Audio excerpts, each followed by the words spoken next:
ibambe lemfundo sokunika Ungayilahla ibambe uyafuna uyakhula uThixo siyabulela ngawe uyakhula usoke usaphinda lindi izawubhala nge20 into ngoku uzawuphinda linde ngokuzawuthini la but ezinye izigcana basile ngiyabulela mani umhle unenceba kunothando uThixo ngabantu bakhe ezantsi emhlabeni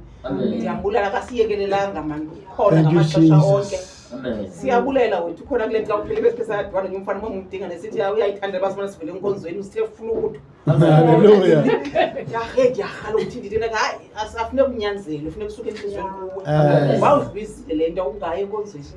hayi ufaneleka kungaya afune ukuphushwa ukufuna udino ukuthi ngibuye umva nekisuka apha kuthi ngokundonelela ihlabathi badingene ndibheke enkonzweni inkonzo ivulekile umuntu uyangena enkonzweni akuzwa ngikuvelaphi amen athi kuNkulunkulu bethu nalukhona umhle ngamaxesha onke bethu nahlale sibambeleleni amen singesuki phela bazi yafika inquthelo wena awusho xa sikhonza sizoba khona inquthelo funeka sibe khona sokwazi ukuphakamisa uThixo ngamaxesha onke bazi yafika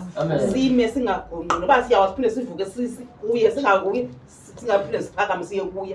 siphakame sisize kuye kakhona uThixo uzasamkela bethu nani ngamaxesha onke haleluya asihlaleni apha kuye simkhonze ngenena nangenyaniso sizawusenzela into ezinhle amen